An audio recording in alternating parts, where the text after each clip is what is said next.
اعوذ باللہ من الشیطان الرجیم، بسم اللہ الرحمن الرحیم۔ السلام علیکم ورحمۃ اللہ وبرکاتہ۔ کیسے ہیں آپ سب؟ ٹھیک ٹھاک؟ پڑھیے میرے ساتھ، کیا پڑھتے ہیں ہم سبق شروع کرنے سے پہلے؟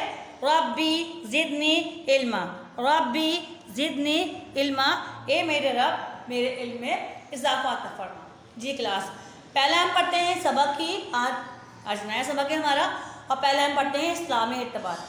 قرآن مجید میں ارشاد ہے، اللہ تعالیٰ فرماتا ہے انسان کو وہی کچھ ملتا ہے جس کے لیے وہ محنت کرتا ہے۔ بالکل، ہم جس چیز کے لیے محنت کریں گے اللہ تعالیٰ ہمیں وہی عطا کریں گے، چاہے وہ چیز ہمارے لیے صحیح ہو یا غلط ہو۔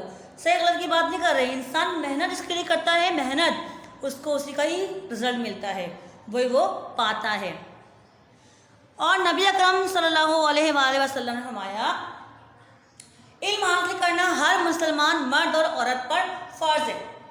علم حاصل کرو، ماں کی گود سے لے کر قبر کی لحد تک ہمیں علم حاصل کرنا چاہیے۔ ماں کی گود سے لے کر قبر کی لحد، جب ہم پیدا ہوتے ہیں اس وقت سے لے کر مرنے تک، قبر کی لحد میں، قبر میں اترنے تک ہمیں علم کی تلاش میں رہنا چاہیے۔ آخر سبق ہے وہ ہمارا اسی پہ ہی ڈیپینڈ کرتا ہے۔ دیکھیں کیا ہے سبق نمبر ہے ہمارا 10، محنت کا پھل۔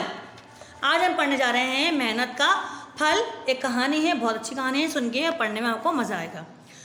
ترکستان کے شہر فارب کے محلے میں ایک غریب لڑکا رہتا تھا، جسے علم حاصل کرنے کا بے حد شوق تھا۔ وہ دن کو وہ اپنے استاد کے ہاں جا کر سبق پڑھتا، اور جب رات آتی تو وہ دن کا پڑھایا ہوا سبق یاد کرتا، اور اس وقت تک نہیں سوتا جب تک یہ سبق پوری طرح وہ یاد نہیں کر لیتا۔ اس کی چارپائی کے سرہانے مٹی کا ایک دیا جلتا رہتا۔ اس دیے کی روشنی میں وہ رات 2 بجے تک پوری کی پوری کتاب پڑھ لیتا، اور بعض اوقات ساری رات بھی پڑھنے میں گزر جاتی۔ ایک رات کا ذکر ہے، وہ اپنی چارپائی پر بیٹھا توجہ انعماق سے کسی کتاب کا مطالعہ کر رہا تھا کہ دیے کی روشنی مدھم ہونے لگی۔ اس نے بتی کو اونچا کر دیا، روشنی ہوئی تو ضرور مگر بہت جلدی ختم ہو گئی۔ اب جو اس نے دیے پر نظر ڈالی تو یہ دیکھ کر اسے بہت افسوس ہوا کہ تیل تو دیے میں ہے ہی نہیں، روشنی اگر ہو تو کیوں کر، اب میں کیا کروں؟ اس نے دل میں سوچا اور پریشان ہوا کہ میں کیا کروں۔ آدھی رات گزر چکی تھی، وہ شہر کی دکانیں بھی بند ہو چکی تھیں۔ اگر وہ کھلی بھی ہوتی تو لڑکی کو کچھ فائدہ نہ ہوتا، کیونکہ اس کے پاس تو تیل خریدنے کے پیسے ہی نہیں تھے۔ پیسوں کے بغیر کون دکاندار اسے تیل دے سکتا تھا؟ سوچتی اس کی پریشان ہوتا رہا وہ۔ اسی حالت میں بہتر یہی تھا کہ کتاب ایک وقت سو جاتا، مگر ابھی تو اس نے پورے 2 گھنٹے اور پڑھنا تھا، اور یہ 2 گھنٹے کس طرح ضائع کر سکتا تھا؟ وہ بھی دوسرے دن بھی اسے کہاں سے پیسے آتے؟ روٹی تو وہ ایک مسجد میں جا کے کھا لیتا، اور محلے کے ایک بچے کو پڑھا کر جو رقم ملتی اس سے وہ اپنے لیے معمولی کپڑے اور تیل خرید لیتا، لیکن اسے حال ہی میں جتنے پیسے ملے تھے وہ خرچ کر چکا تھا۔ دیے کے اس طرح بجھ جانے سے وہ بہت افسوس ہوا، اپنی کوٹری سے نکلا اور دروازے پر آ بیٹھا۔ رات کا اندھیرا ہر جگہ چھایا ہوا تھا، کہیں کوئی چراغ جلتا ہوا دکھائی نہیں دے رہا تھا، سب لوگ آرام کر رہے تھے۔ اتنے میں اس کی نظر ایک روشنی کی ننھی سی لکیر پر پڑی، تو شاید وہ کسی دیوار پر دکھائی دے رہی تھی۔ اسے دیکھتے ہی اس کے دل میں خواہش ہوئی کہ کاش یہ روشنی اس کے گھر میں ہوتی۔ روشنی دیکھ کر وہ اٹھ بیٹھا، اور یہ معلوم کرنے کے لیے کہ کہاں سے آ رہی ہے ادھر قدم اٹھانے لگا۔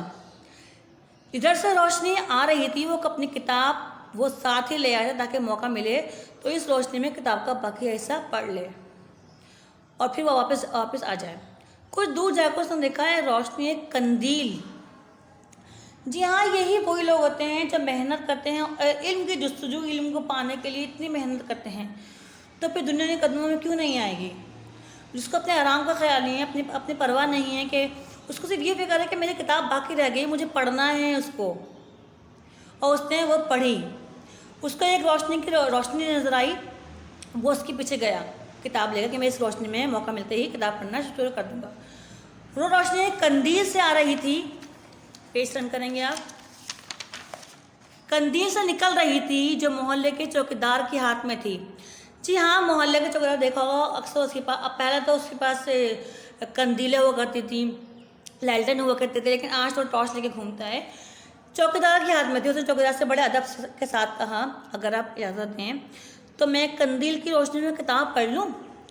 چوکیدار ایک نیک آدمی تھا، وہ سمجھ گیا یہ غریب طالب علم ہے جس کے پاس تیل خریدنے کے لیے پیسہ نہیں۔ چوکیدار بولا جی بیٹا پڑھ لو، میں تھوڑی دیر یہاں بیٹھوں گا، یہاں بیٹھ جاؤ۔ لڑکا کتاب پڑھنے لگا۔ اب مشکل یہ تھی کہ چوکیدار ایک ہی جگہ زیادہ نہیں بیٹھ سکتا تھا، اس لیے کہنے لگا بیٹا تم گھر جا کے سو جاؤ اور مجھے آگے جانا ہے۔ لڑکا بولا آپ ضرور جائیے آگے، جہاں جی چاہے جائیے، میں آپ کے پیچھے پیچھے چلوں گا۔ چوکیدار قندیل اٹھا کر آگے چلنے لگا اور لڑکا پیچھے پیچھے۔ اس طرح مطالعہ کرنے میں تو دقت بڑی مشکل آ رہی تھی، لیکن اس میں ہمت نہیں آ رہی اور 4 بجے تک پڑھتا رہا، پھر چوکیدار کا شکریہ ادا کر کے گھر چلا گیا۔ جی ہاں بچوں، دیکھیے علم کی تلاش، علم کی پیاس ایسی ہوتی ہے، جس کو علم کی پیاس لگ جائے نا، اس کی پیاس پھر بجھتی نہیں ہے۔ اس بچے کو علم حاصل کرنے کا شوق تھا، لگن تھی، اور اس نے وہ کیا۔ دیکھ رہے ہیں آپ، وہ لالٹین کی قندیل کی روشنی میں آگے چلتا رہا چوکیدار، اور پیچھے پیچھے بچہ وہ کتاب پڑھتا رہا۔ تو ان لوگوں کا نام کیوں نہیں روشن ہوگا؟ ایسے لوگ تو نام روشن کرتے ہیں۔ ٹھیک ہے، پھر کیا ہوا آگے؟ دوسری رات بھی یہی واقعہ ہوا۔ تیسری رات لڑکا آیا تو چوکیدار کہنے لگا بیٹا یہ لو قندیل اپنے گھر لے جاؤ، میں نہیں لے آیا۔ لڑکے کے یہ آواز سنے تو اتنی خوشی ہوئی جیسے کوئی خزانہ مل گیا اس کو۔ وہ قندیل اپنی کوٹری میں لے آیا اور اطمینان کے ساتھ اپنا کام کرنے لگا۔ اتنی خوشی بات کہ ایک نعمت لگتا جنت میں لگی اس کو، جو چیز آپ کے پاس نہیں ہے اور آپ کی خواہش ہو اس کو لینے کی اور لے نہ سکیں ہو آپ، وہ چیز مل جائے آپ کو تو دنیا کی ساری نعمتیں مل جاتی، لگتا ہے ایسا آپ کو۔ اور یہی اس بچے کے ساتھ بھی ہوا۔ چند روز کے بعد اسے پیسے ملے، وہ بازار سے تیل خرید لایا اور اس دیے میں ڈال دیا۔ کئی دن گزر گئے اور پھر کئی سال، لڑکا جوان ہوا۔ جیسے جیسے اس کی عمر بڑھتی جا رہی تھی اس کا علم بھی بڑھتا جاتا۔ پھر ایک دن ایسا وقت آیا کہ وہ اپنے وقت کا سب سے بڑا استاد بن گیا۔ بڑے بڑے عالم فاضل لوگ دور دور سے اس کے پاس آتے اور اس سے علم حاصل کرتے تھے۔ وہ علم کا ایسا دریا بن گیا جس سے علم کے پیاس سے اپنی پیاس بجھاتے رہے۔ جانتے ہو بچوں یہ کون تھا؟ یہ تھا ابو نصر فارابی۔ فارس کے اس عظیم مسلمان فلسفی اور سائنسدان کی وفات کو کئی برس گزر چکے ہیں، مگر اس کی عظمت اور عزت کو کوئی فرق نہیں آیا۔ اس کا نام سب بڑے احترام سے لیتے ہیں اور لیتے رہیں گے، جس کے اپنے دیے کی روشنی ختم ہو گئی، لیکن علم کا جو دیا اس نے جلا دیا، وہ کبھی بھی اس کی روشنی کبھی بھی ختم نہیں ہوگی۔ ہم نے بھی سیکھا علم حاصل کریں چاہے آپ کو چین جانا پڑے، بالکل یہ سبق اس کے مترادف ہے، بالکل مترادف ہے کہ آپ کو علم حاصل کرنے کے لیے کہیں بھی جانا پڑے، کچھ بھی کرنا پڑے، آپ علم حاصل کریں۔ تو ایک وقت ایسا آئے گا کہ لوگ آپ کو پوچھیں گے کہ ہاں یہ وہی شخص ہے، یہ وہی انسان ہے جو علم میں اتنا آگے نکل گیا۔ اللہ تعالیٰ ہمیں علم دے تو علم پہ عمل کرنے والے بھی بنا دے، آمین ثم آمین۔ بس آج کے لیے اتنا ہی، ملتے ہیں اگلی کلاس میں، اوکے، اللہ حافظ۔